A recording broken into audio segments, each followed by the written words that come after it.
it really just woke me up to like, realize that like the hope and the change that you want to see is not going to happen unless you become that change and you implement it and you do the work. And so we're intensely focused on like being that change, right? Because it's not going to happen unless somebody takes that foot forward. That was Morris Kelly, founder of equity cannabis business SF Roots. I'm Jeff, and this is Storied San Francisco. In this episode, Morris picks up where he left off in part 1, with some details about the pot edibles he and a friend made after his time at SF State. He traces the origins of San Francisco Roots, as it was known then, a cultivation and delivery business back in the medicinal marijuana days. Once legalization happened in 2018, SF Roots was born as an equity cannabis brand. Morris explains the city's cannabis equity program for us, which SF Roots is an applicant for. He ends the podcast by sharing how his business has fared during COVID, and then he expresses his thoughts on the future of San Francisco. Here's Morris. So we would make, our best one was like a s'mores bar, which was like a graham cracker base. Oh, fuck. Drizzled, we held it together with marshmallow, drizzled it or pasted it with chocolate. Then we would put mini marshmallows on top with another drizzle, and that was like our number one. Damn. And then we made a bunch of cookies, and those were like our mainstays in the dispensaries. But kind of what happened during that time was a lot of dispensaries started getting shut down. That was when like the feds started raiding dispensaries all over California, right, because it was still federally illegal and the state wasn't necessarily standing up for it. Right. So during that time, that's kind of when our edible business drizzled, but we would still do like delivery. And then it merged into like a delivery motto to where we would deliver lunch to people and they could get a medicated lunch and nobody would know because it looks like regular food. Right. And go on about their day. So like in that phase, we would do chicken wings.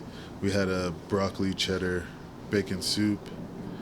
And we also did sandwiches with salads with where the aiolis are the salad dressing, were usually the carriers. Got it.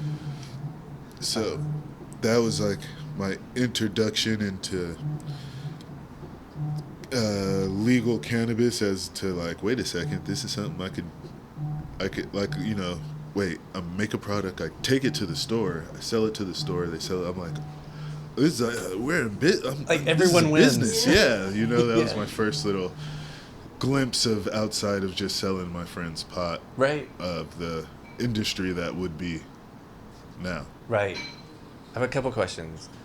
Did y'all grow your own, and about when was this year-wise? So the edibles were probably like 2000. So we started, I think, probably around 2004. Okay. 2005. So that's like when we first like made something, took it to the clubs. It was like, they bought it, like, what? Yeah. Like, because especially back then, like with the edibles, you would make a batch of edibles and you would give it to the club and they would give it to the patients, and the patients were the ones who would dictate what they wanted sold at their dispensary. So it was like a completely different mindset of like, now you have like a buyer that has to meet certain quotas, that, it was definitely, like you said, like the brownie movement. It was like, I come from that era, you know what I mean? When I came into the cannabis industry, it was about compassion, it was about community, it was about medicine. You wouldn't be a cannabis company if you didn't carry some sort of medicinal property, right? Right. Like, especially coming from San Francisco, like under Dennis Perone, under Brown and Mary, under Sticky Fingers, like, so those are the people who like made it possible for me to even be.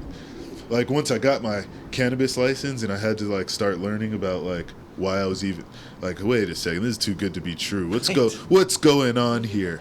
But you you're know, on the shoulders of ancestors. and then you In that realize, sense. you know, all the people that did the work before you, and then you realize, you know, like, well, I can't just have this business and not provide some sort of relief to the people who this law was intended for. Right. Right. Right. So, and then like even my first club experiences, like you used to go to the club and like if you didn't have any money and you went to the club, you used to be able to get free weed. It might not have been the best weed. It might not have been, The shake. you know, yeah, but you were able to go and do that. Yeah.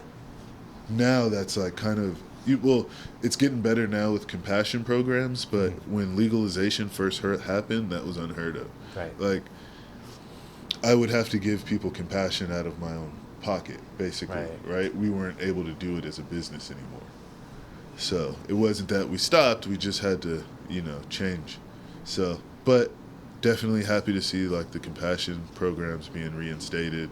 Right. Now we have actual option to create product and have a donating option in our track and trace system, so we can continue to keep those traditions alive. Yeah, like a legacy.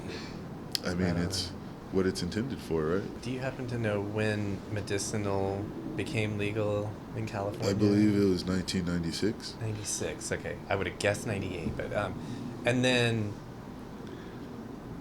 recreational was 18. When was that? 2018, yeah. Yeah, so that's like 20 something years where all this other stuff was going on, and they're like, "Well, It was a completely different market, and then Yeah. they just poof, then all of a sudden overnight there was a whole bunch of outlaws in the state. There was a whole bunch of black market in the state when before they were actual businesses, they were traditional farmers, they were parts of their community, they were actually staples of the community.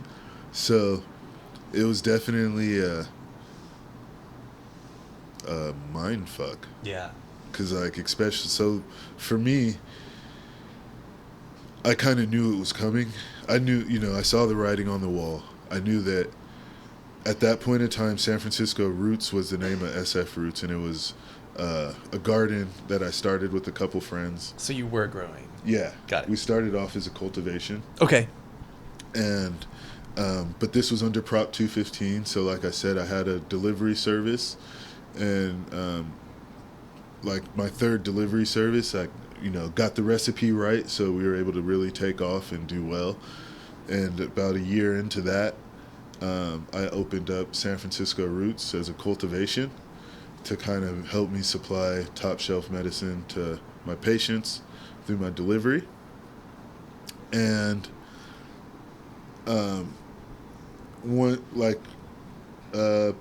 probably about 2017, we dissolved the delivery service.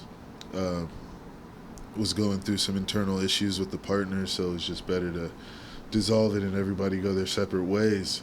But I still had SF Roots, or San Francisco Roots at the time, which is a cultivation. I knew that I wouldn't be able to cultivate in the new arena because I didn't have that type of capital or funding, and I had no idea how to get a cannabis license.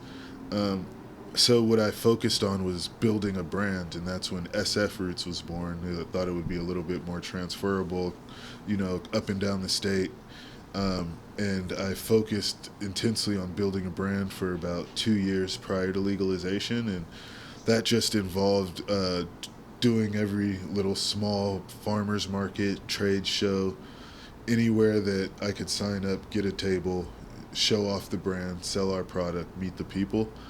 And by the time legalization came, I had a distributor that I had built the brand large enough that distributors were interested, and I had some of my traditional market cultivators coming across the line with me. So I had a tremendous partner in Redbud Farms that was getting licensed, and we had already working together on the traditional side, so we were able to come together on the recreational side to ensure that we both survived. Where are they, Redbud? So Redbud Farms is located out of Covelo. It's in Mendocino. Got it. And that's another, probably your next interviewer. Okay. She's a little badass. She's Ms. Betsy Brown. It's a woman that she owns it? Yeah, she's Love it. I want to say second generation San Franciscan. Her Okay. son went to like Urban Pioneers like me, so it was just like another city thing. She was, I believe, if not the first, one of the first women foreman electricians in the city. Awesome. So like she had that incredible battle, and that's she's got her grit, and I love it. And so yeah, we were able to work with her, and now she's like an instrumental part of the SF Roots team. Right on. And yeah, just another San Franciscan. She's another San Francisco equity applicant like myself. So it just kind of felt fitting to be SF Roots and Makes a have lot our of sense. cultivator be from SF. Yeah. And that's kind of how we launched into the legal side. Can you tell us a little bit about what the equity is? It a program or what is it? So the equity program in San Francisco. So there's equity programs in different cities across the United States, and the San Francisco equity program, I believe, was either the second or the third program developed, and it was built as a way that, with the green rush coming in from cannabis, was a way to make sure that people who had already participated in the industry and had been penalized for it had a way of participating. It was a way that local people from low income or certain demographics had a chance of participating. And it was really our stand and our fight to the city to ensure that, what usually happens is when industries like this come into play, the black and the brown people don't have a piece of it. Right. And this is one industry that we had been a part of prior to legalization. So we really fought hard in San Francisco to make sure that the city recognized this through a couple of friends of mine, San Francisco Equity Group. They really rallied and put together this tremendous community impactment plan that they presented to the city that, broke down the statistics of what was really going on and how people of color were really impacted in the city by the war on drugs. Mm-hmm. Is exoneration part of it, or is that separate? I think that's separate. Yeah, that's some like crazy legal shit, right? What? That's like lawyers Yeah. getting involved. I haven't stepped into that arena yet. Yeah. But I'm still trying to get the business together. Right. I'm like, yeah, you concentrate on the business. I'm like, right now my felony's helping me. I'm like, this is what you need. Thank you. Right. Like, so. That is a huge thing, though, going on It's with legalization. tremendous. Right. It's tremendous. All like, those folks still in jail. Man, and then, so when I decided, and also when I decided to like make this big legal push, I had one of my grow houses raided, and by feds, by the city, and I had one at my house raided, my grow house raided. It was a few several warrants, so I ended up I was fighting a case for like the 5 years that I was building SF Roots. So like when I had the delivery service and figured out, okay, because I was trying to figure out a way that I could build something that if anything happened to me during this case, that I'd have something that on the streets that was taking care of me, taking care of my family, the business at least getting the bills paid. Yeah. So that really changed my focus into doing the delivery service, getting it right, building the brand. And once the equity program came out, it actually gave me a true path to attaining a license. So then that was just like, oh my goodness. But then now I'm still fighting this case, and like I'm literally at the Office of Cannabis once a week, like just like, hey guys, I just gotta, because I had to lay it all out in front of them. Like, I really want to take this opportunity that you guys are offering, but here's what I'm going through. Right. And here's like, some of the implications that could happen to me. But luckily, I focused intensely on building the business for like that 5 years while I was fighting the case. And when it came time to sentencing, the judge recognized that that person that came into the courtroom 5 years earlier, it wasn't that same person who was in the courtroom standing before her. And I had, completed every community anything they asked for me, I did. I went back to school for a little bit and, just really took the steps that it would take for me to be where kind of I am today, and like just taking it seriously. And, presented them my business plan. I had a stack of letters from the cannabis community, and, it really impacted the sway of the court, because, I kept the court papers because I've never been talked that nice about in the court before. So I'm like, I'm tugging my attorney's court. Like, can you get a copy of this? Yeah. Like, and it's literally, she's like, against the recommendation of the DA. Like, like, what, for me? Like, and yeah, you're telling me this, and I'm finding it hard to believe. But good for her. Good on her, I guess. I should say. And good for you. Definitely good for me. Yeah. But fuck, man, it was like, I was doing all this in blind faith. Right. You know what I mean? Like, I had, I didn't have any other option, really, Right. So it was definitely a breath of fresh air, and something that, like it was something I couldn't even talk about to my, employees, because I'd be the crazy guy at that point. Like, fool, you're about to go away any day. So, I just knew that I always had to, put my best foot forward, stay out of trouble, and, just focus on this business. And, so, made it to sentencing, ended up with, I think, 30 days probation. Same thing, the probation officer couldn't believe it. She's like, just, how did you do this? Like, this is wrong. I'm like, don't go back to that judge. This is my deal. Leave me the fuck alone. Right. Like, I'll do everything you want for 30 days, but you read my paperwork, you got to cut me loose. Mm-hmm. So, was able to make it through that. And, and I think that was about maybe 2 years ago, a year before COVID. Mm-hmm.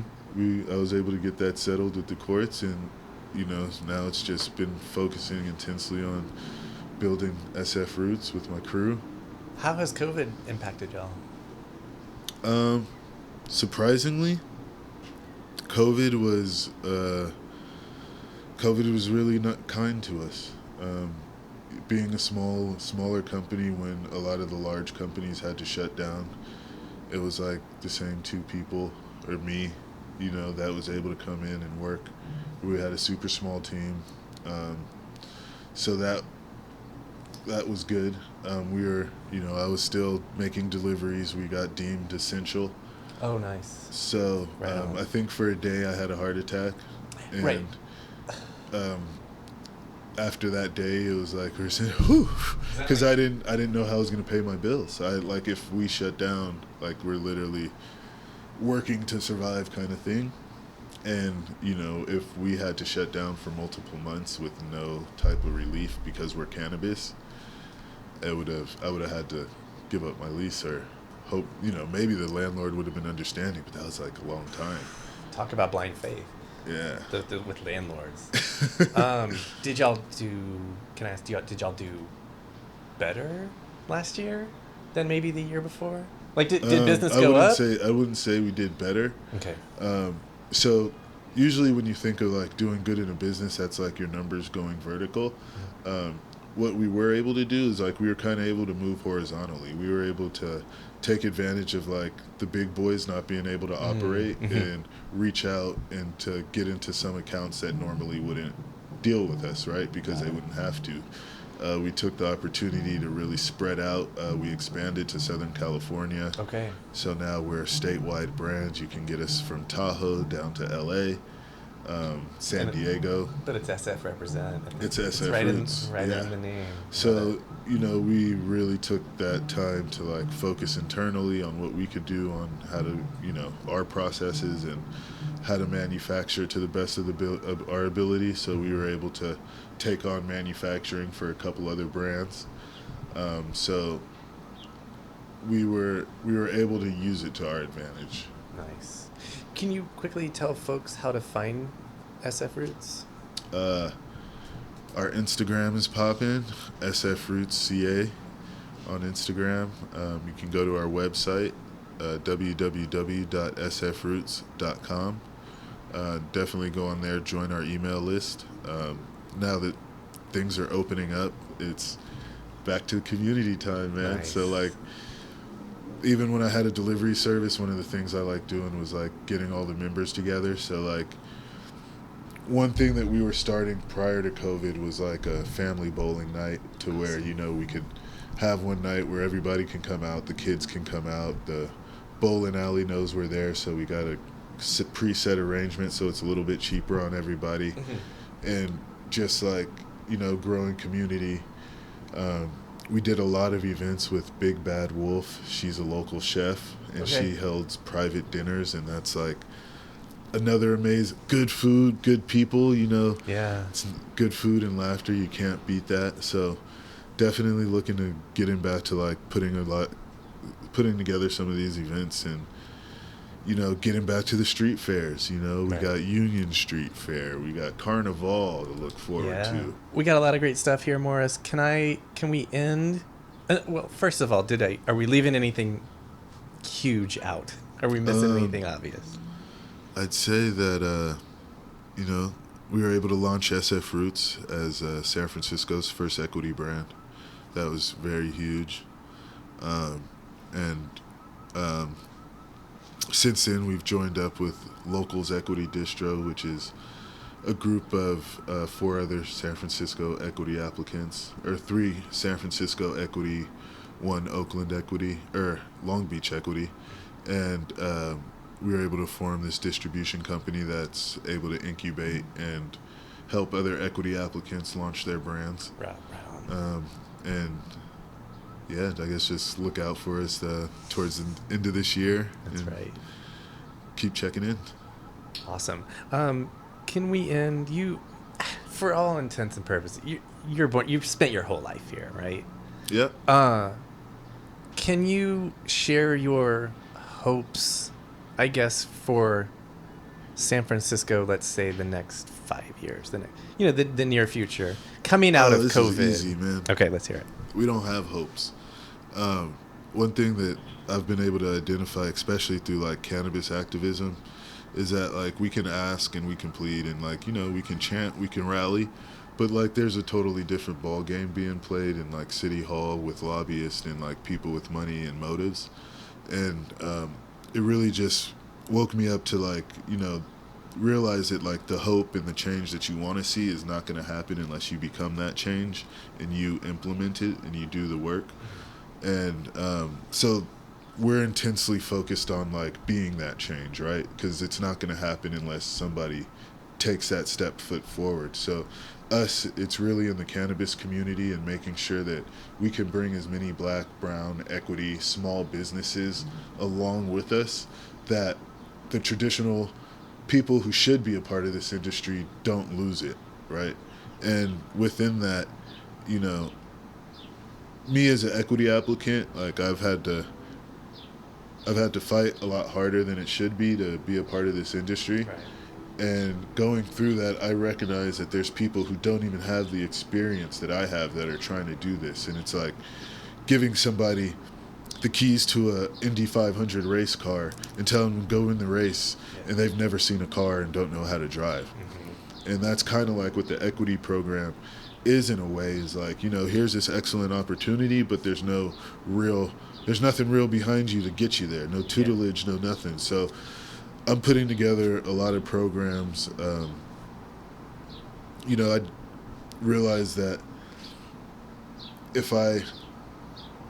there was like a lot of things that we can do, realizing that, you know, this is like the help that people like me need.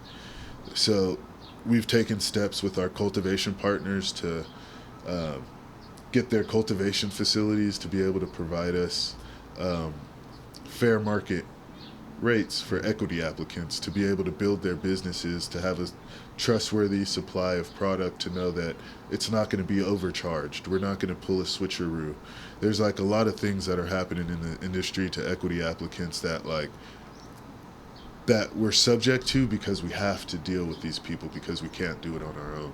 So I really just want to reinforce that pipeline, because I know from just my own experience, that if you have the same shot as somebody who has $100 million, like, you know, there's hustlers, there's people who really have this in their blood, who, you know, who really need it for their families to survive.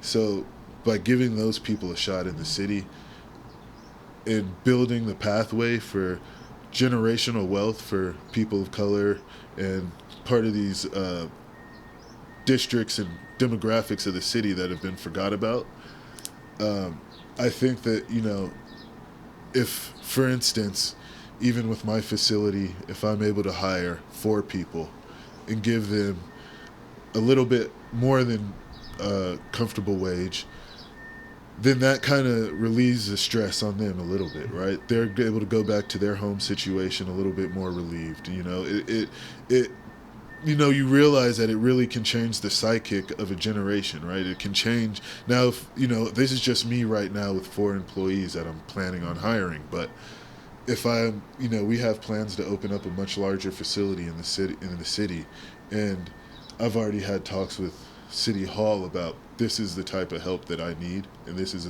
what I'm in need from you, and, you know, this is what we need to implement to say, now we can offer 20 jobs to people in the Bayview and help 20 families have a secure path line, you know, to generational wealth, and really know that, yeah, you can come to work every day, you can learn, you can grow, you can literally grow in the company and not stop, and bring your son in if you want to, but really just like reintroduce that standard of living that should be standard to everybody. Would you say you feel good about San Francisco?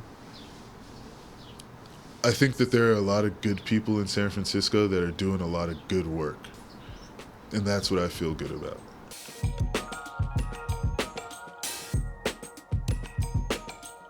That was Morris Kelly.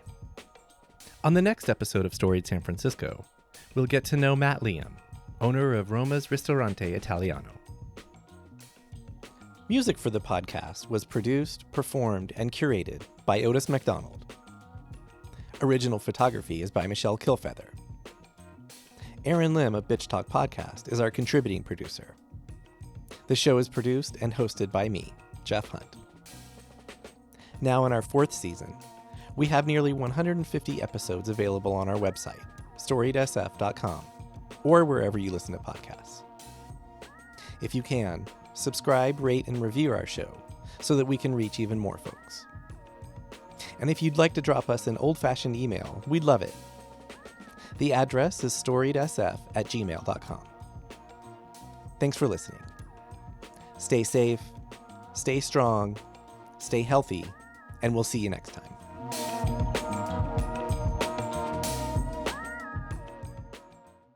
This podcast is a proud member of the BFF.FM podcast network.